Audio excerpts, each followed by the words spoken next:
just steps up your elegant grace. Beauty with brains puts the world in its place. They like the mic, that truth ignites, burning through the fake in the dead of night. Feminism shaking, red pill faking, they're breaking every chain the culture's making. No simps, no saints, no soft disguise. They see through the games and the alibis. They're not here to please, they're here to lead. Truth and balance, that's the creed. No one's a boom. Lawrence and Gia, truth on fire.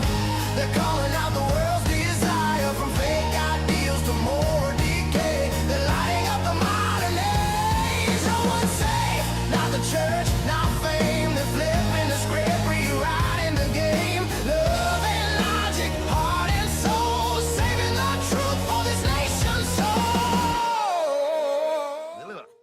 Whoa. What's going on, everybody? Welcome back to the show. I'm your host, Glenn Lawrence, and I'm here with the one and only Miss Gia MaCool. And tonight, we're stepping straight into the fire. We're going to be talking about a topic that, well, makes every Christian lose their minds faster than anything else in the marriage space. What am I talking about? Polygyny. Yeah. One man, more than one wife. Yep. You can already feel half of the internet clutching their pearls already. You know, you ever notice how the modern church is selective outrage? It's like a condition that they have. Christians today don't see them to have really a problem with divorce anymore. It's okay. Serial monogamy is fine, apparently. Well, sister, God wants you to be happy. That's what they say. You know, porn addiction, brother, it's a struggle. You know, we all fall short. Kids growing up in broken homes, stepdads rotating in and out like they were a temp job, and we just slap a worship song over it and call it, well, it's complicated. All of that fits nice and tidy into the feminist playbook the church has already quietly agreed to run. I know, it's kind of weird. Sad, isn't it? But the second you mention something truly patriarchal, the second you talk about a man actually ruling his household, the second you say, hey, biblically, one man having more than one wife isn't automatically a sin. And suddenly, in the comment section, they lose their salvation. Now it is heresy, wolf, cult leader. This is dangerous. Really? Well, divorce on repeat is fine. Kids without fathers, manageable. OnlyFans, thirst traps, and Christian women farming attention online. We're all on our journey. But one man with two wives under a covenant, that's where everybody suddenly rediscovers holiness. You know, you miss me with all that selective morality. What we're seeing isn't outrage over sin. Really, it's outrage over patriarchy. The modern church isn't disgusted by broken homes. It's disgusted by masculine structure, not by chaos, but by order, not by weakness, but by male authority. And that's right there, is the crack in the facade we're going to be putting pressure on tonight. Glenn's not exaggerating. I mean, look what happened with Pastor Rick Tidwell. A man publicly owns the fact that he's polygamous, has two wives. He announces baby number 8 on the way, and social media is in a full-blown nervous breakdown. So you'd think that he'd walk into the pupil and he had a pentagram tattooed on his forehead, the way they were acting, because it was like, this is abusive, this is not God's design, you know, this is a cult, this is grooming. Like, I heard all sorts of things, but basically these are the same Christians sitting quietly in the churches where half the room has been divorced once or twice. The husbands and the wives are basically roommates, right? There's like sexless marriages. Porn has more influence in their bedroom than the Bible does.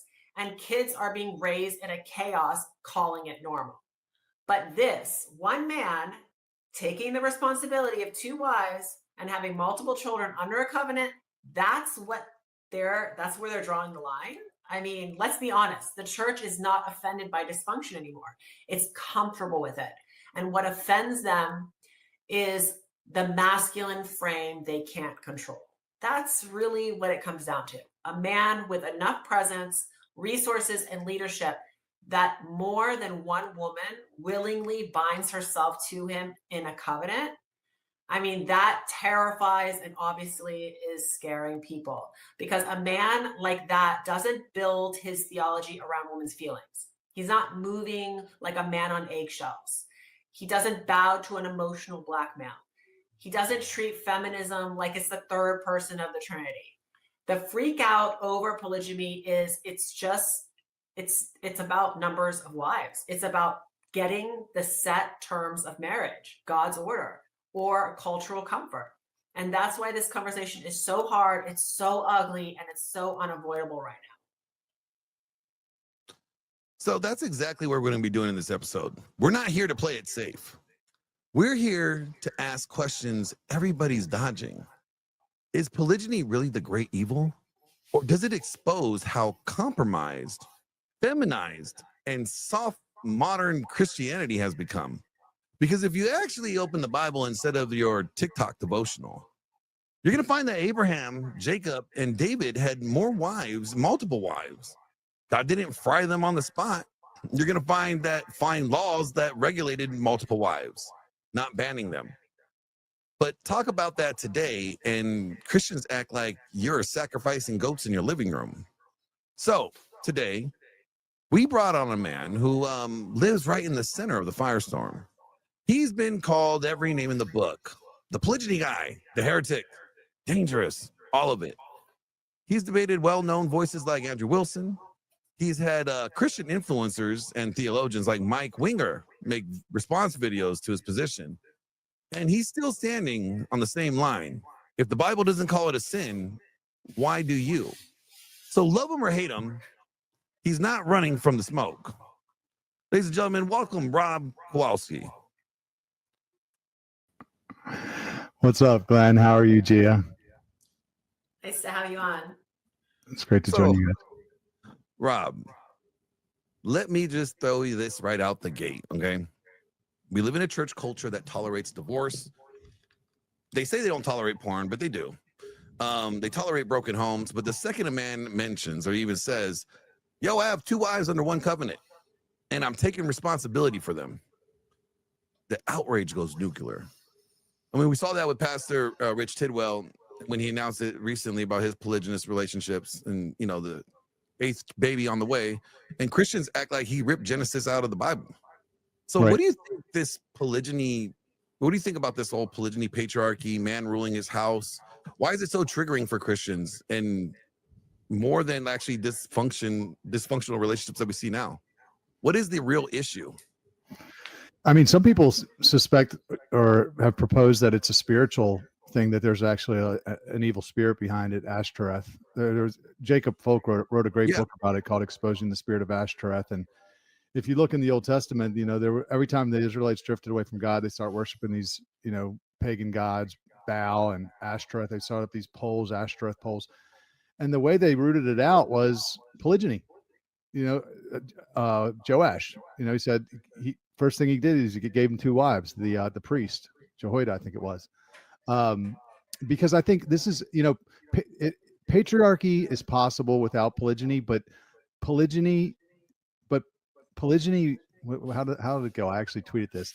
Patriarchy without polygyny is possible, but patriarchy with polygyny, I don't know if I said that right, but basically it's impossible not to have patriarchy if you have polygyny in the relationship, because it automatically sets things in order. It automatically, and women don't like to hear this, but it does subjugate them to the man on some level, because we're not equals. It would be like me going to God or to Jesus and saying, okay, I am the bride of Christ. I'm your bride, Jesus, but you can't love anyone but me. No, he can love whoever he wants, as many people, as many brides as he wants, he can have. And I'm just grateful that he took me. That's the way it's supposed to be in a marriage. It's a perfect picture of our relationship with Jesus. It's not a coincidence that he chose the metaphor of the bride of Christ. It's also not a coincidence that he compares the second coming to a man coming back for 10 virgin brides. That's a polygynous marriage. He's the groom. Would Jesus have ever compared used a sinful analogy of his second coming to be like, oh, my second coming is like a thief that comes to steal your stuff in the middle of the night? No, he said it was a polygynous marriage. Now people say, oh, they were bridesmaids. Bull crap. They were virgins. No point including that detail. And they banged on the door and said, Lord, Lord, when they couldn't get in the marriage chamber. If you look up the definition of that word, it says person to whom I belong. You don't call your friend's future husband Lord. No, they were brides. The only reason we try to dismiss it and say they're bridesmaids is because we're looking at this through a very Western lens. And when you go all the way back, monogamy only did not come from God. It did not come from God's people. It came from the Romans, one man, one woman, hence the term romantic, right? And they were pagans. They were also very immoral. The men back then had a desire for variety just like all men do, except they expressed it through prostitutes and mistresses, and they were sleeping with boys. It wasn't about morality. It was about inheritance rules. They just wanted to make the population easier to control. The Jews, the Israelites, God's people, were clearly polygynous. We see it all over the Old Testament. Never once did God call it sin. These were the men who were closer to God than all the men, any other men in human history. Some of them spoke with God face to face. He called them a friend. They wrote the Bible. I mean, a man after his own heart. And never once did God say a negative word to them about marrying multiple wives. Not once. So where do we get the notion that it's a sin all of a sudden? What kind of backlash have you the first time you came out publicly about polygyny? Was it were they saying like this is an automatic sin? Was it coming from pastors, friends who you knew? Oh yeah. What I got excommunicated from my Bible study in my church, just for talking about. I don't practice it. I'm just talking about it. And I kind of, tiptoed into it. I tried to, and anyway, like just started to vlog and say, listen, this is what I'm seeing. And it was just, instant vitriol, just so much, nothing brings out the hatred in people like this topic. I've never seen anything so polarizing. Even the sweetest little church lady will just get like, you'll see this grimace on her face. Like it's almost like an evil spirit.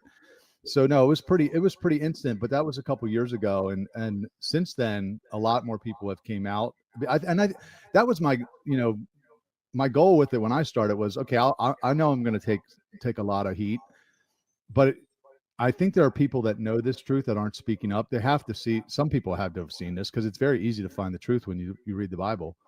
And I'm like, if they come at me hard, then some people will defend me because they'll feel inspired. It's almost like, the movie Braveheart, where it's like, he picked a fight. I was kind of like instigating them a little bit because I knew that there are people that were in the background that probably knew this and they just weren't saying anything because they didn't want the smoke. And that is kind of what happened. I was gonna say you did kind of stoke the flames a little bit. Oh, Rich has done it way better than me. So I'm super grateful for that guy.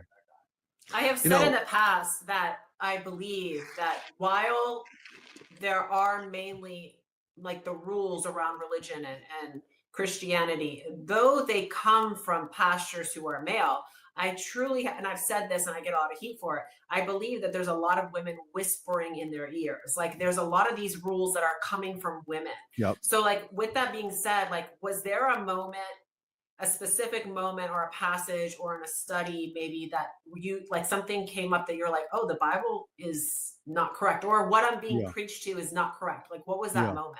Yeah. This is why I'm so passionate about it too. But just to go back 1 second. So you had asked about, did I take a lot of heat? So my platform before this was sexual purity. I wrote a book called Why Waiting Works. It's got, a couple 100 5-star reviews on Amazon. I had the #1 viral video in the world called 10 Reasons Not to Have Sex Before Marriage. I actually was abstinent and single for about 18 years combined. I had a couple trip ups. There was a 5-year period where I actually backslid hard in a course of 23 years, but 18 of those years I was abstinent and single. So I'm talking like every holiday going to your parent, your family's functions alone. And I'm believing monogamy only, never even questioned it. But what that did was I developed a very large female following because I'm talking about saving sex for marriage. And there's not a lot of guys that want to hear that, right? But women do want to hear it. So I had all women followers. I have 40 some thousand YouTube subscribers, all women. So when I come out saying, hey, polygyny is lawful, it was like God played a trick on me. It was the last thing that they would have ever wanted me to say. So it was instant. Like, I'm like, God, you really got me here because these, now they feel like I just betrayed them. But, so for me, the reason I'm so passionate about this is because of what it cost me. Because if I had known that polygyny was lawful, I would have married my first girlfriend when I was 19. I loved her. I did love her enough. And I certainly didn't want to break her heart.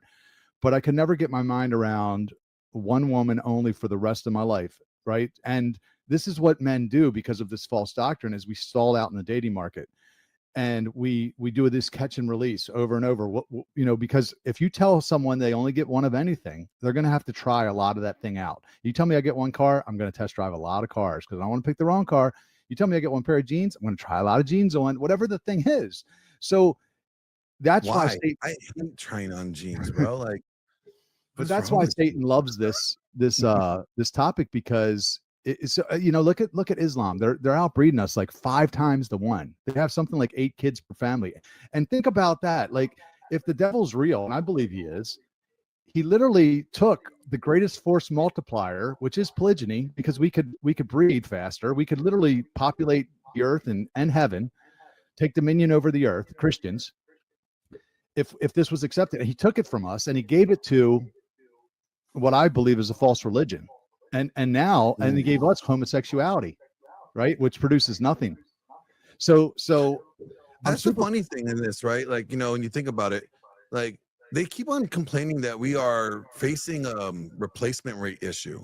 Like, we don't have, people are not populating, women are not putting out babies, like they used to. And it's like, okay, if you're gonna like legalize any marriage, like for structure, like the one that you think you're gonna like make sure is legal is the one that reproduces population. That's not gonna be the gay marriage, and so you're thinking like monogamous and polygynous marriages will probably like head to the front of the line. You guys get your marriages, approved of and right away first. Like, but it's crazy they don't. It's almost counterproductive by not allowing legal polygynous marriages. And I've tweeted this many times. I've said that feminism is in the churches. And I think that pastors are cowards at this point because they're pandering to a female audience. And because of that, they expect the donors. They need the donors. Do you agree with that? Or yeah, I think well, first off, I think there's a lot of pastors that are just parroting what they've been taught. They never really researched it. I think seminary, indoctrinates them to believe, well, it was a sin and, God just never mentioned he allowed it, or whatever course, shit, excuse my language, but that they feed them. But I do think some pastors, I know people that have talked to pastors and they said, okay, yeah, I know it's not a sin, but I can never preach it because I'd lose half my congregation.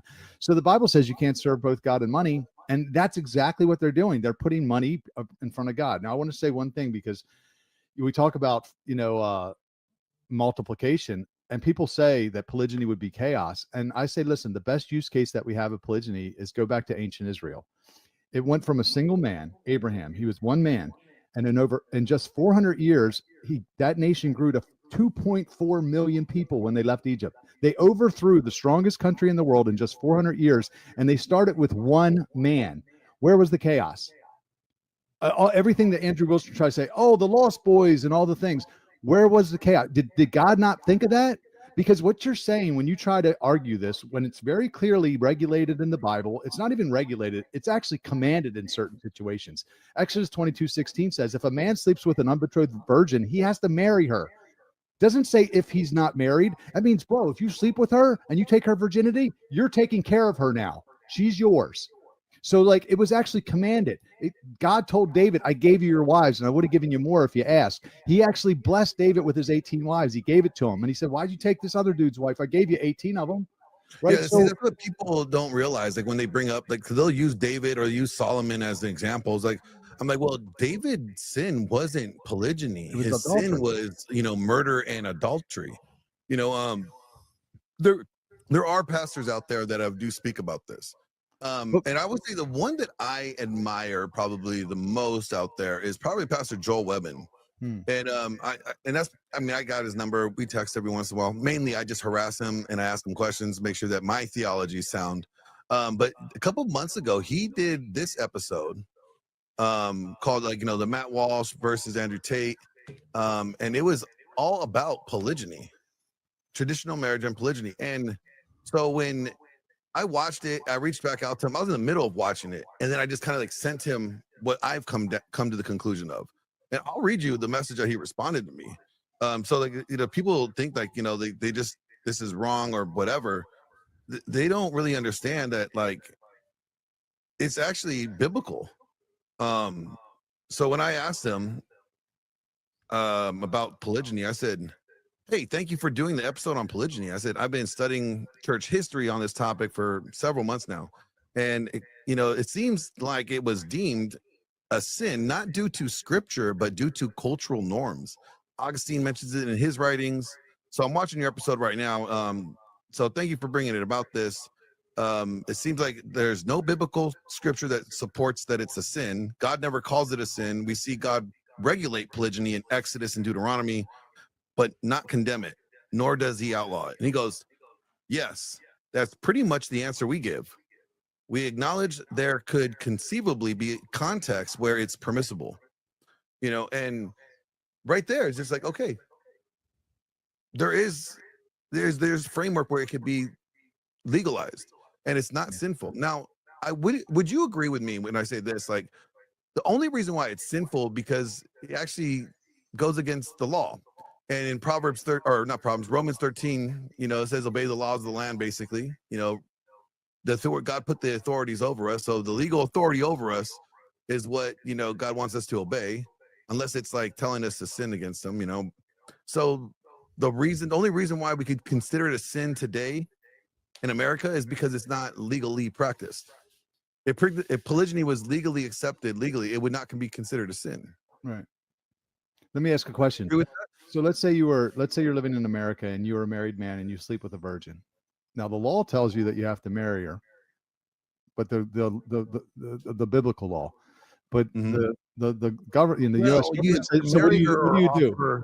No, you have to marry her or offer her the bride price. No, you pay the bride price. The father can veto the wedding. He can say no. You veto it. But if he doesn't veto, you marry her. You pay the bride price to her father, and then you marry her. Now, who do you obey? God.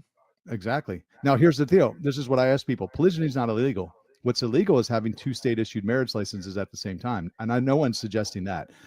I don't think that I need Babylon's validation on my marriage. The same government that tells me two men can be married does not need to approve of my marriage in God's sight. I don't need their approval. They lost all credibility when they told me that two men can be married. So I'm not suggesting that you go through Babylon at all, because when did marriage become the government's anyway? It was only like 100 years ago. What business did they have in God's institution? So, Jay, what do you think about that? Like, I tell guys all the time, like, if there's no point in getting married through the state, you're better off, getting an ecclesiastical marriage, like a marriage with your church and no state license. I think that people they don't understand it. They confuse it. Like when I post about polygyny, they automatically think it's, they think I'm talking about polygyny. They're talking about polygamy. Yes. Mm-hmm. So they do this a lot. And I have to be like, no, there's a difference. We're not talking about this, So how do you answer somebody who confuses the two or thinks that they are the same? Yeah, I mean, we get that a lot. I didn't even know the term polygyny myself a couple years ago. I never heard of it. And now polygamy is the umbrella term, so that can mean a lot of things. Polygyny is specifically when a man has multiple wives. Mm-hmm. Poly meaning multiple, and gyne of females. And now, if a woman has multiple husbands, which is far more rare and also not approved of by the Bible, that's called polyandry. And then poly, everybody knows what poly is, and that's just a little bit of a free-for-all. But all are polygamy, but polygyny specifically, a man having multiple wives. And that's the only one that's, regulated, blessed, ordained by God. It's the only one. And again, it perfectly mirrors our relationship. Once you see that, it's impossible to unsee it. Like God the Father, we can have no other gods before him, right? He's the only God that we can have, yet he can have multiple brides. We're the bride. He's coming back for 10 of us. I mean, his second coming, he likens it to a polygynous marriage in which he's the groom. It's the perfect picture of polygyny. It also helps with structure. Like it helps structurize women and keep them accountable. So I do like it for that reason. So that's the very, very reason, though, they label it jealous or dangerous, right? So they say because anything that gives men clear authority and options in the market or the mating market feels like a threat to the system that's built around female comfort, female choice, and state-enforced fairness. So I did a breakdown of this, I want to understand why, because this is interesting. Polygyny is like the number one standard if you're really about patriarchy, you can't get more patriarchal than a man having multiple women under his, authority and, governing and discipline. Like he's in charge of them. He's responsible for not just one woman, multiple women, and they share him basically, right? Each of them have their own covenant with them, but he has multiple women. That is the most patriarchal standard you could have, because it's not this like compromise. You would think with more women, he's bowing down to them to serve all of them. No, they're actually they have to be on their A game so they could still get his favor, right? Yep. And that's what they consider dangerous. They consider it dangerous because of jealousy and abuse. Now, I don't understand where the abuse comes from. What abuse? But let me just add. So, Red Pill talks a lot about competition anxiety, and I don't like the term, but there is truth, because women will say they only want monogamy. They wouldn't want anything but monogamy. Most women will say that. I'll say, okay, that's great, but now how come, women, for the most part, women are the ones that dream of getting married their whole lives. They, men don't dream of getting married. We dream of getting laid mostly, but women dream of getting married. And when they finally attain the goal that they thought of their whole life, and they get in this beautiful monogamous marriage with a man that they chose, 80% of the time they leave. They file for divorce. You can't tell me that something's not broken with the system. And I'll tell you why that is. Everyone's heard the term, the sex stops after you get married. I know, I've heard that. Right? Now it didn't stop. We just recently did a topic. We just covered this topic recently. Yeah, it didn't stop with me because I saved sex. Me and my wife waited until marriage, but it's a common saying. And why is that? Well, think about it. Before they get married, the woman's still trying to secure the man. She's trying to get the commitment. So there is a threat of competition because he might not choose her. But once the marriage happens in a monogamy only, now there's no threat of competition, and all of a sudden she loses interest. Even with polygyny, this is why I tell men, I don't care if you ever practice it. Just put it on the table. Just say it's my biblical right to do it. I may or may not. If God tells me to, I will, and I'm not going to ask your permission. Right? That alone will set the relationship in the right order, and that all automatically lets that woman know. It just polarizes the relationship. That's what makes a great relationship, is polarity. A masculine man and a feminine woman are going to do pretty good together. What monogamy only does is creates this egalitarianism where we're kind of equals. And then you lose the polarity, and then the woman checks out, and 80% of the time they file for divorce. So if monogamy only is this great thing, why is the divorce rate 50% with 80% of the divorces filed by the women? It's a broken system. It's unbiblical, and we need to get back to the original design. When I say polygyny is biblical, they'll immediately come in with, well, the Bible warns you about it. It gives warnings against it. And I said, no. It gives moral guidance and structure on how it needs to be done. That's not a warning.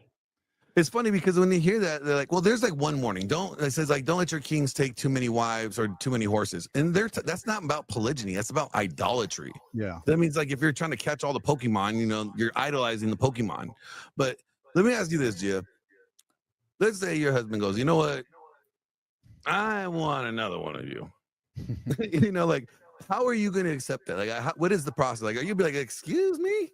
Or are you be like, I mean, I've always been very transparent. My husband, we're very open and honest with each other. So I've actually even entertained it. Hey, would you like this? Is this something that you like? I leave it up to him what he wants. And it's really ultimately up to him. That's how our relationship is. So I would definitely entertain it. I have seen nothing against it, but I just think that most men in general don't want the responsibility that comes with it. So this is why they kind of let their wife, oh no, I don't want to deal with more work. That's why I think really feminism is a product of people just getting too comfortable and just, they don't want to do the work that's involved. And I really think that that's why it's been allowed to go as far as it has. Yeah, like I keep on saying this, and I just recently released a video about Rick, because I know like he was getting just smashed, and I was just sitting there watching it, and I know a lot of these Christian, commentators and podcasters, and I'm watching them just pile on, and I'm going, they don't understand church history. They don't even realize they're just going off of whatever was been preached or taught in seminary as if that was it. I mean, if you just look from the beginning of Genesis all the way to the end of Revelations, you see that there's never been any outlaw or any ban or any like condemnation over polygyny. Yes, you can say it those in polygynous relationships, they had more problems. Okay, they had more stressors, right? At times. I mean, Maybe. David had it pretty rough. I mean, Jacob, his wives were passing him around over mandrakes. Like, I don't want to get pimped over some mandrakes by my wives. I mean, so I mean, you could say that, you know, they does add complication to it. It could, but it doesn't say it's a sin. Yeah, but here's the thing: the only, and this is going to maybe be shocking for people, the only person that we know that in all of history that was monogamous, the only man was Uriah. Everyone else we assume. You're right. And then listen, here's the thing. But Adam and Eve destroyed the world under monogamy, and one of their sons murdered the other. They act like it was a bed of roses. Do you make monogamy only the culprit because of their shit show that was what they did? They destroyed the world. Nobody blames that on monogamy. Why do we blame every problem? Everybody has problems. You know, in this world, you will have tribulation, but take heart, I've overcome the world. We're going to have problems. It doesn't matter if you're celibate, monogamous, polygynous, you're going to have problems. You know, shocker. In your view, can you give us like the simple version of like what the Bible actually teaches about polygyny versus monogamy? I mean, biblical marriage is there, you know, no one's against monogamy. It's a monogamy only. The forced monogamy is where the problems come in, because it's people, like we mentioned, it's people stall out. Men stall out in the dating market, at least the men with the options. So you could be celibate. That's fine. And here's the thing. Singleness wasn't for women. Singleness is for men. People will say, well, you know, Paul said that it's better to remain single. Well, first off, that was his opinion. He even said it didn't come from the Spirit. And he also thought Jesus was coming back in his lifetime. Okay, but he was talking to men. He wasn't talking to women. He said younger widows should be remarried. By the way, where were all the 40 to 50-year-old single men in the church in the first century that were going to marry these women? There were no single men in the church. They were all married. He was saying those younger widows should join one of those families so that they're not a burden on the church. But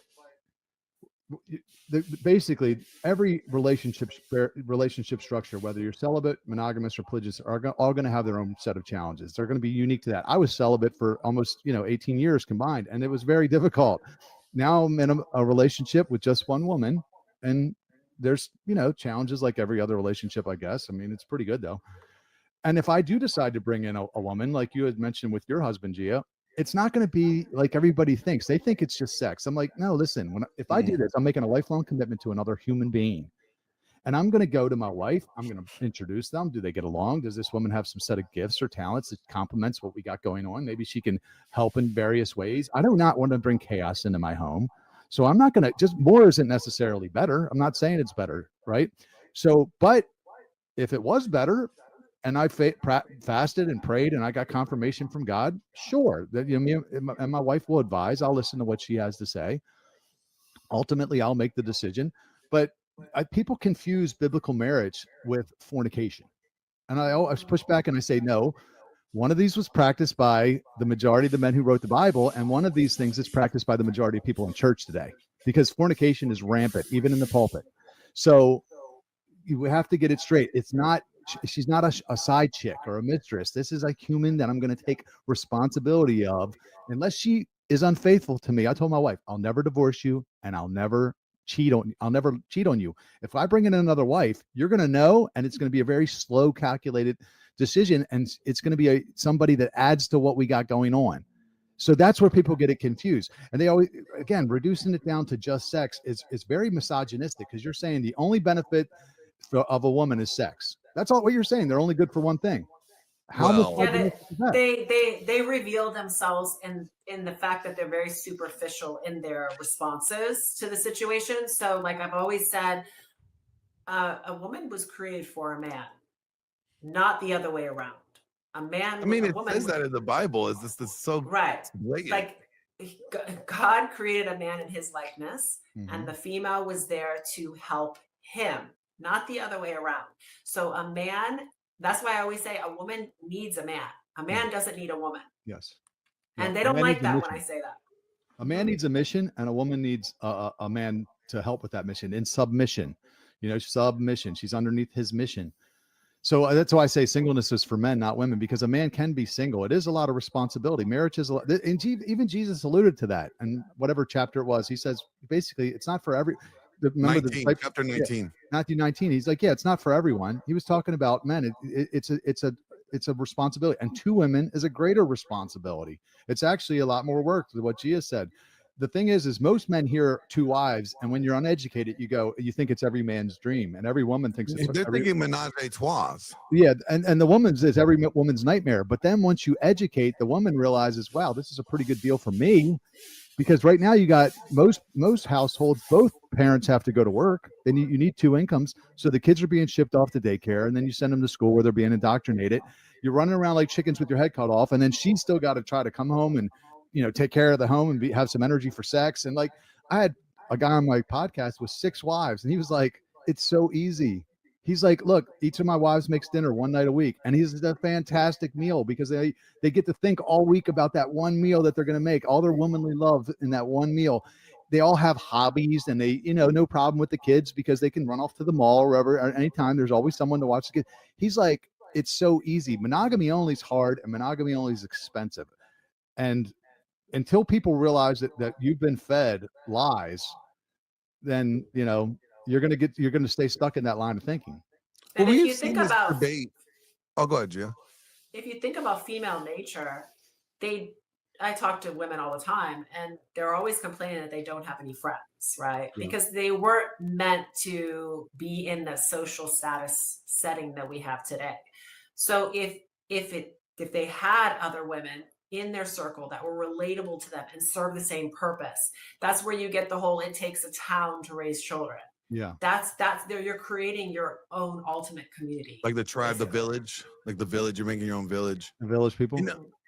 Not those people. You don't want the village people. You don't want Not them the raising your village. kids. It's funny because like I honestly think that our debate, the debate that we had on my channel with you and Andrew, that really kind of started the conversation that we have been hearing about polygyny for the last year. I mean, honestly, if you look at it, nobody really was talking about it that much until that debate, and then Mike Winger came out, and then he came at you, right? But then Andrew debated it again, and I got a clip here because this is where it's actually the quite misunderstanding about the New Testament, and they're alleged, they can make it seem like it's outlawed or banned by just a passage. So I'm gonna play it and listen to how they frame it, but then the breakdown of it is really interesting. What do you want for him to answer the question? Moderator, I do want the exact passage Okay. that matches my question. All right. Said, I'm in sin for having more than one woman. I'm asking him to show me a passage that says if I have more than one woman, I'm in sin. That's what I'm asking him. All right. I want the scripture. Now, this is a really fair question to ask. Show me in the Bible where it says, if I have multiple wives, I would be in sin. And this is probably Captain Terazak, whatever his name is, best position in this entire debate. This is probably the best question he asked at all, ever, the whole damn time, probably ever in his life. Exact scripture. Hang on. Let me pull it up here. 1 second. Can you pull up real quick 1 Timothy verse 3 and 2? Yeah, I got it in front of me. I got it. Can you read it? A bishop then must be blameless, the husband of one wife, vigilant, sober, of good behavior, given to hospitality, apt to teach. Okay, and then what about 12? Verse 12. Let the deacons be the husbands of one wife, ruling their children and their own houses well. All right, let me tell you guys that this right here, this is like a horrible reference for claiming that polygyny is a sin. All right, and let me explain this. All right, I will explain why that this is like the worst, reference to try to use. And the reason is because number one, 1 Timothy 3 is an overused and misapplied text, right, against polygyny in the Bible. Specifically, verse 2, where Paul says an overseer, which means bishop, must be the husband of one wife. Opponents to polygyny tend to seize on that phrase right there as an absolute moral law against multiple wives. But this argument collapses under even a basic level of biblical exegesis and historical context. First, it's a leadership qualification, not a universal moral command. 1 Timothy 3, it's not a list of universal laws for all believers. It's a list of qualifications for church leadership. Just as able to teach and not a recent convert applies specifically to the office of elder, so does husband of one wife. It's about setting a higher standard for those in positions of spiritual authority, a standard that goes beyond and above what is required for the average believer.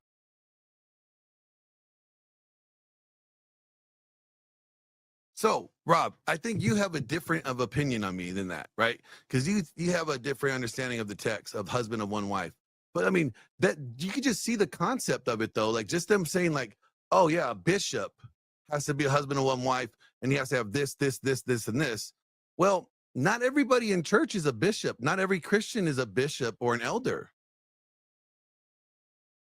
Oh, hold on one second. Sorry.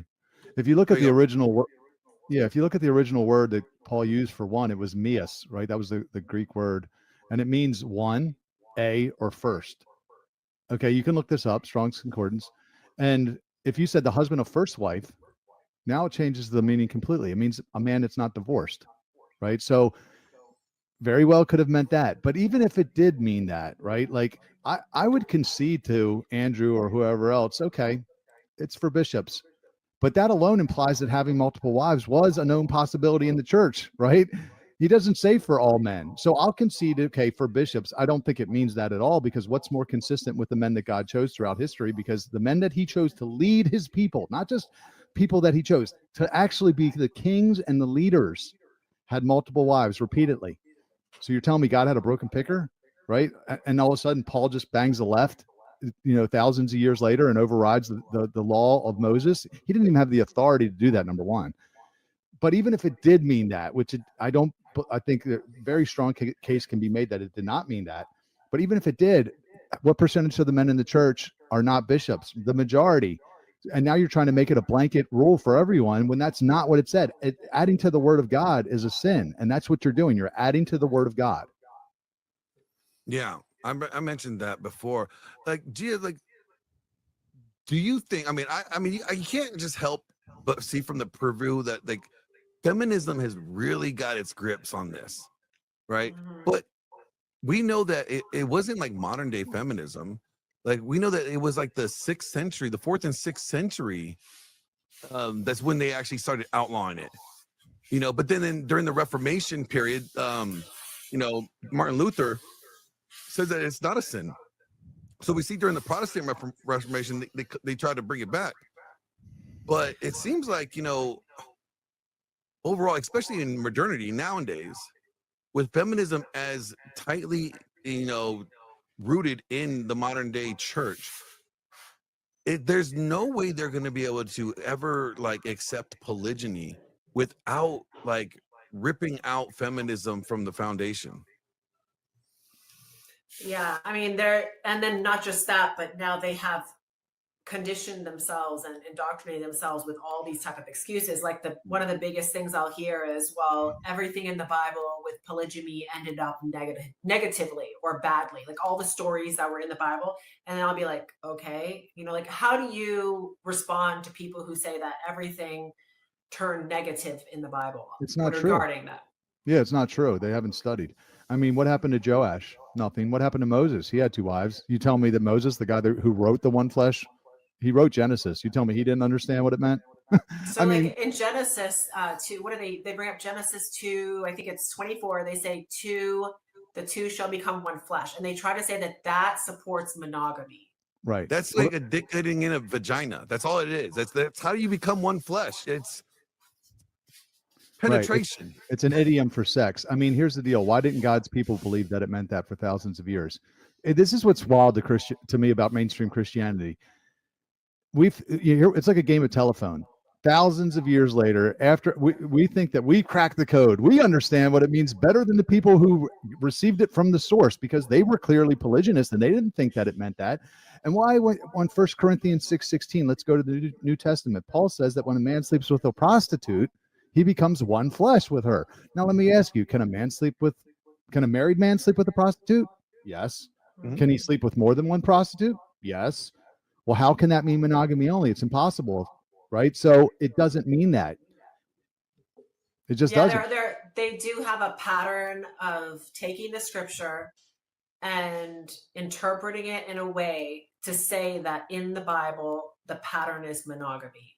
And every single time you try to say that's not true, or you bring up another topic, it's just a resorting back to the same kind of circle argument, which is why I don't believe that they think for themselves at this point.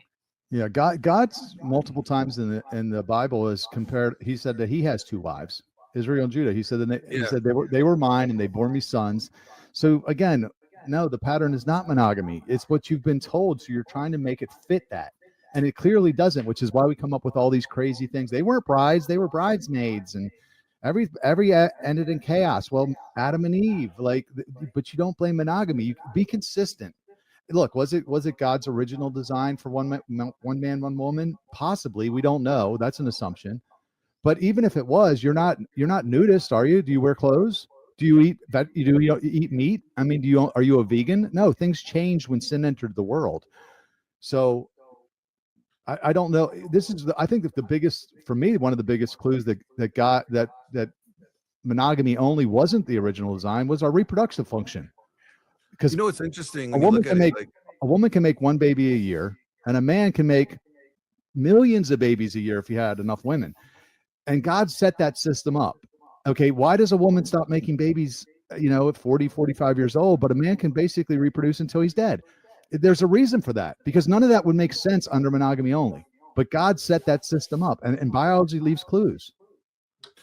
It's interesting because if you look at it, Jesus's bloodline, his whole bloodline, his lineage, they're all Jesus' entire genealogy is stained with polygyny.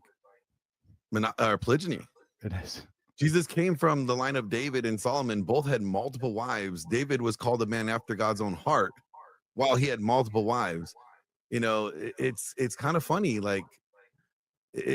even in prophecy, right? Even in the prophecies, like Isaiah, in that day, 7 women will grab one man and say, "Let us be called by your name."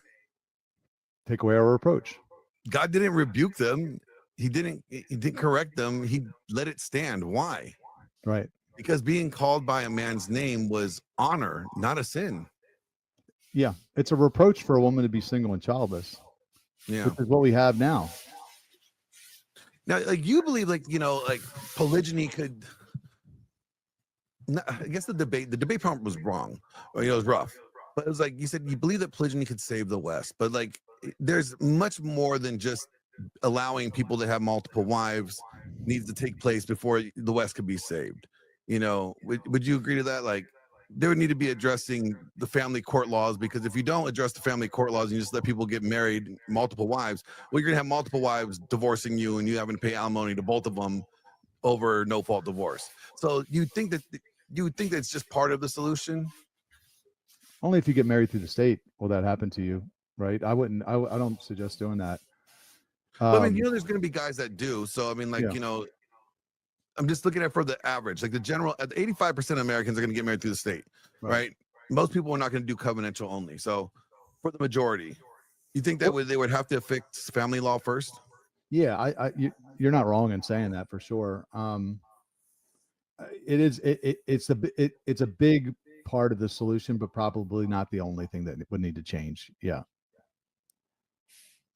So, how realistic, Gia, do you think this is?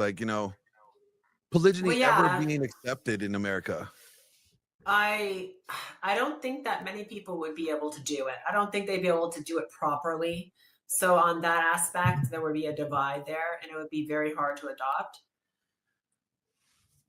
But here's the thing, 80% of the women are sleeping with 20% of the men. Some say it's 90-10. So right now, polygyny is already happening all around us, because at the end of the day, you can change the laws, but you can't change instincts. The heart. God gave us certain instincts. And you know what? Women want the best. They want the best man they can get. And to be honest, men like variety. They want the most. Okay. Now, which is why they're just doing it in a very degenerate way, because you got all these Facebook groups. Are we dating the same man?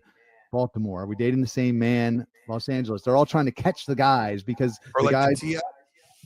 right. So like you can't change. You can change the laws, but you're not going to change human instinct. Okay. And men are wired for variety. But here's the question. Why are men wired for variety? Because God wants all of his daughters to be covered. He doesn't want women running around, not able to find husbands. Nothing's worse for society than that, because they have needs too. They want to reproduce, they get horny, they get lonely, and then they make babies with no father. And then you got all these kids raised in fatherless homes, and then society collapses eventually because you got a bunch of degenerates. 80% of the people in jail are from what, 25% of the fatherless homes. Very clear correlation. So like, if there wasn't men didn't have the desire for variety, how would the imbalance get solved? Because, and people say, Andrew, Wilson said, well, there's 50-50, 50% men and 50% women. If polygyny was supposed to be, there would be more women being born. No, that's not true. First off, it's about 90 to 95 for every 100 women, 90 to 95 men. But that's not really, when you just think about this, men die younger. We're incarcerated at a higher rate. We're drug addicts at a higher rate. We are homeless. Are you saying polygyny can stop like drug addicts?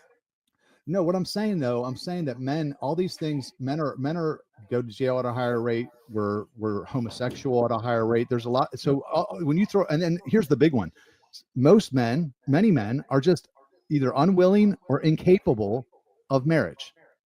They're unwilling because they don't want to take responsibility. They'd rather fornicate than that's why I don't think it's going to be a hard thing to like. It's still going to be. But let the market decide. Let the market decide. Because if a woman decides, if she looks at a man and he's a good husband and a father, that's the beauty of polygyny, because a woman can actually make a much safer choice.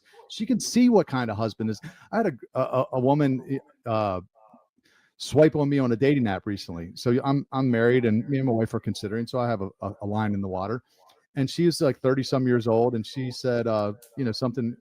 She asked how old I was. I told her, and she's, I'm looking for someone closer to my age. And I'm thinking, how many guys out there, like if a guy's 35 years old and he's single, he's probably not looking at a 33-year-old. He's probably messing with. Unless he already has kids and he doesn't want any more. Like he's a high value man is probably looking at a 25-year-old, or he's divorced, so he's already got a failed track record.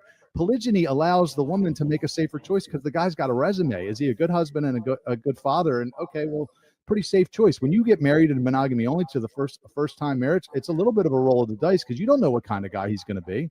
You don't know if he's going to be a good husband. It's also why women tend to want what other women have, because 100%.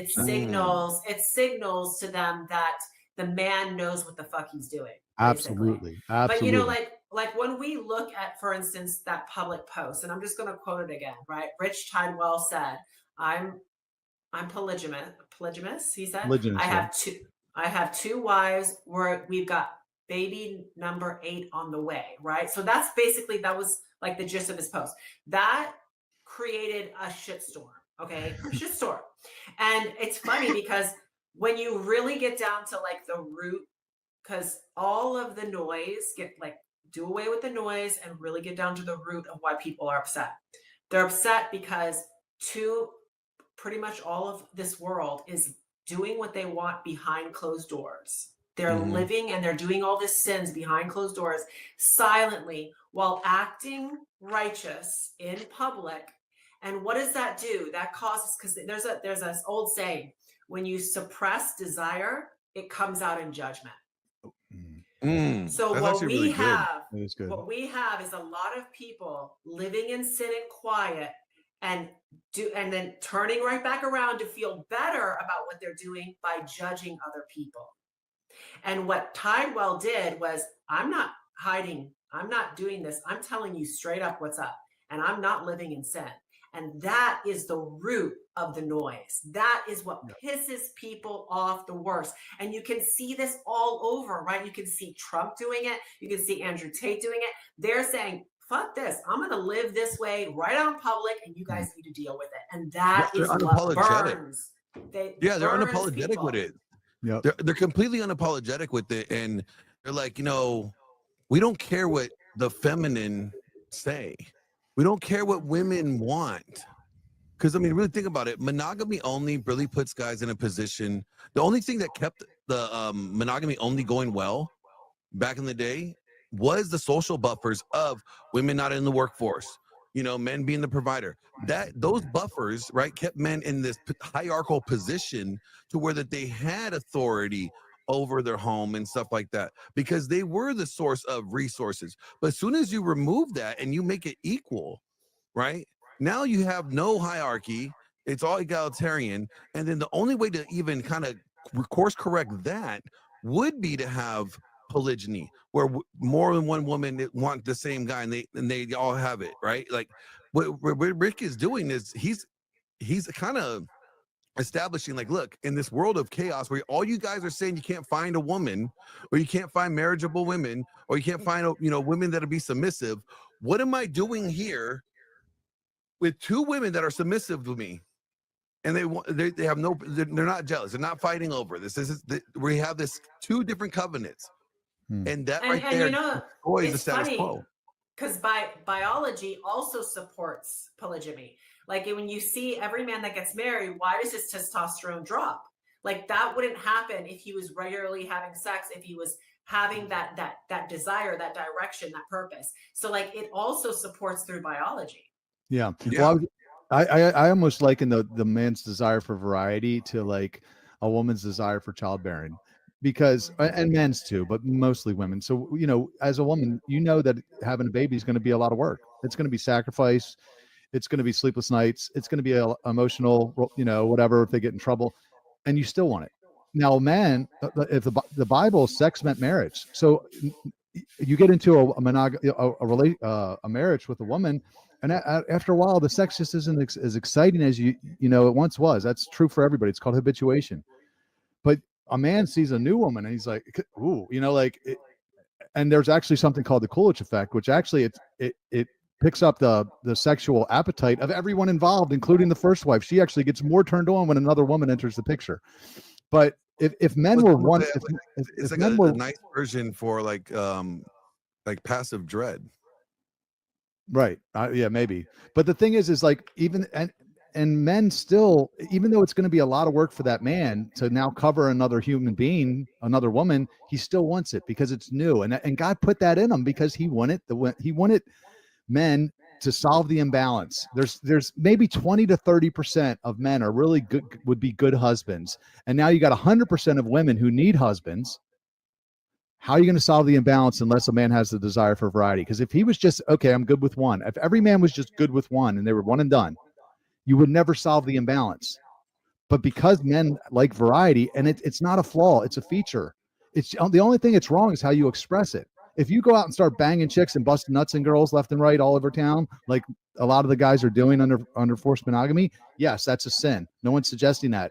But if you marry that woman, like Rich has done, and you take responsibility to protect and provide for her, that's not a sin. God's very happy with that. Women were designed to be helpmates. Here's the other thing. If you have a big mission, a big vision from God, and you can get that done with more than one helpmate, maybe you need somebody, maybe my first wife's really good with finance, and the other one's really good with kids or administration or whatever. And I go, you know what? If I had another set of gifts here, I could probably do that mission that God gave me better, and I'd have a higher chance of success. God's happy with that.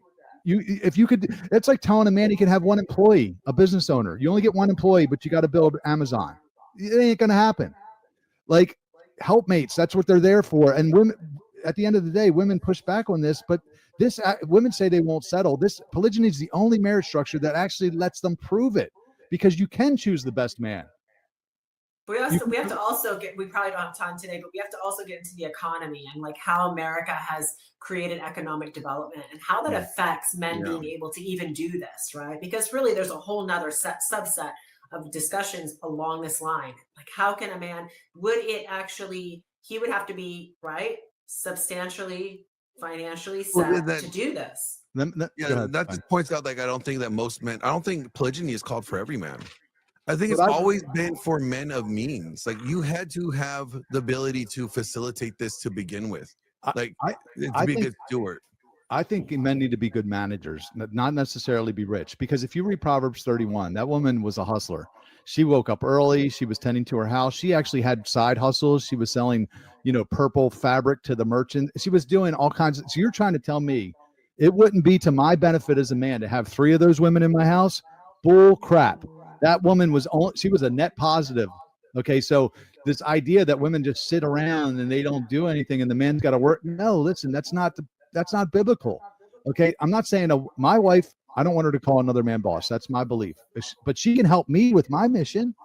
And if I have 3 of them, man, I'm going to be way more. I could change the world with 3 Proverbs 31 women. I mean, like right now, like if you're gonna go off of like this like male financial like headship there, only 18% of couples could actually be in a polygynous relationship because only 18% of couples could live off of one income. And So- I think those 18% men are doing it on the down low anyways, for at least, like I know a lot of the successful men, they have a wife, but they're doing what they want on the side anyway. So You and I both have friends that we know that that's normal for them. I mean, you look at Elon Musk. Elon Musk has 4 different women that he's financially, I mean, he's essentially married to them. I don't care what anybody says. Like they all live in this compound. He has 4 different wife or baby mamas in there with all his kids in this like huge compound. And nobody, when Sarah, or was her name, Ashley St. Clair came out, there was no backlash that Elon got. I mean, sure, he got a little bit of shit thrown at him, but nowhere near as bad as Rich is getting right now from the conservative group. I mean, Rich comes out, and this is a point that I really want to hit home on, that Elon Musk comes out, finds out that he has 4 different baby mamas, not married to any of them. All, he financially supports all of them. He has all these kids with them. Everybody's fine with it. Yep. But Rich comes out with saying, I got 2 wives, baby 8 on the way. And it's like, crucify him. Right. So really, one more question here. And this is the last one. I want it tight, Rob. I want you to nail this one for me. Let's say every angry Christian that's going to be in this comment section had to sit still and listen to you before they call you a heretic for 1 minute. What is that sentence going to be? 1 minute? Well, it's too much pressure. I You mean, got 60 seconds. The clock's ticking. I want to say one thing about the Elon situation, and Gia can confirm this, is I think that women they crave security far more than exclusivity. Right? You want to know that man is there for you and he's not going to drop you on the side of the road. Again, going back to what I told my wife, I'll never divorce you and I'll never cheat on you. That's a lot of security. That's way more security than monogamy only can promise a woman, because what often happens is a guy marries young and her sexual market value is decreasing with age, like it or not, and his sexual market value should be rising if he's actually making something of himself. So now he hits 45, got 3 kids, and he decides to run off with a 25-year-old and abandon his family. That is not okay. That doesn't provide any security for the first wife. It's a shitty thing to do, which is why Paul said, that if you unlawfully divorce your wife to marry another, you force her to commit adultery, and that's wrong. So, but that's what monogamy only does, because it doesn't show men a righteous path. Like, I believe that righteous men will choose the righteous path if you show it to them. But if you don't show them a righteous path, that desire for variety sometimes will come out sideways. 50% of men right now in the church are looking at porn regularly. That's a very prominent study. 76%. Yeah, even the pastors are looking at it. So, like, how are you telling me that's monogamy? We don't even know anybody monogamous. Monogamy means one sexual partner for life. I guarantee you, we don't even know anybody that's monogamous. What we do is called serial monogamy. We hop from person to person, leaving a trail of broken homes in our wake.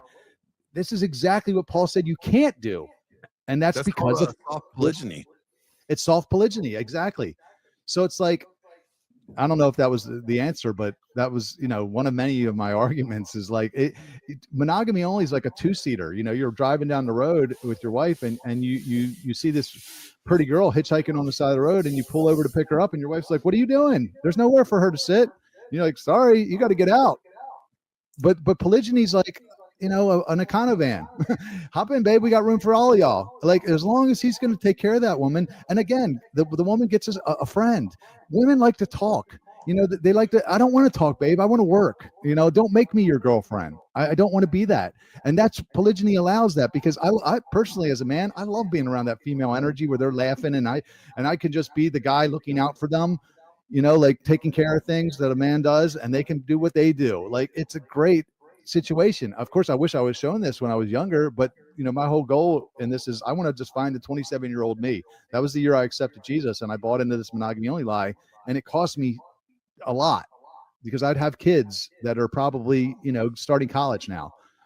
I wouldn't recommend they go to college, but my point is I probably have kids in college, so I'd have kids in their early 20s by now. If I would have known this, I would have married. And instead, what I did was I slept with hundreds of women. I polluted the dating pool. I slept with other men's future wives. You are the problem. I was the problem.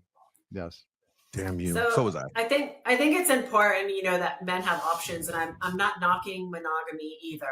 Like there are people that choose monogamy, and that's fine. But I think it comes down, and I tell this to women all the time. If monogamy is something that both of you want, then you have to be prepared as a woman to wear multiple hats. You have to be out there. You have to be like, a man loves novelty. So if you're not going to mix it up, and do many things and be valuable in his life, then maybe monogamy isn't your thing, because he's always going to be left feeling like he's deprived of something if you're not willing to step up. And I think that women, like the three things, whenever I think of what women really need in a relationship, they need competence, right? They need competence. They need a man who's going to fix their issues, or he's a fixer. So that's important. They need investment, and I'm not talking about money. I'm talking about like his time. They need his time, his investment. And then they need protection. And the protection is not just when he's there in front of you. They need that when you're gone too, right? They need to know that, he's going to say, is there anything you need? Like, he could be out working all the time, but if he just sends a simple text, hey, are you doing okay? That's important. So I think women need to understand that they have needs, but now give a man his options because he has needs. And that's where I think we're going wrong in today's marriage. It's all about women, and where are the men getting their needs met? And we kind of see that like with the whole Ali Bastucky like thing, like, men, we need your masculinity. Men, we need this. Not once did she acknowledge, like, ladies, we owe men this or that, it's pretty sad. But all right, whether you love what you just heard or you hate it, here's the bottom line. If you're going to run your mouth about this topic, you better be willing to open your Bible and deal with it honestly, not just regurgitate what your favorite pastor or your favorite conference speakers told you. Listen, you don't have to agree with what Rob said, all right? But you have to stop lying about what scripture actually says. And if this episode rattled you, good. Just sit with it, because you need to go study, go pray, go wrestle with the text. But make sure you take all that frustration out in the comments, like it, share it, and tag the people who swear this conversation shouldn't even be allowed. And if you're one of those people who wants to just keep digging into biblical masculinity, feminine design, and all the stuff that the church is scared to touch on, stay locked in with us. So, Rob, thank you for stepping into the fire with us. And to everyone watching and listening, we're not here to make you comfortable. No, we're here to make you think. We'll catch you on the next one. So until then.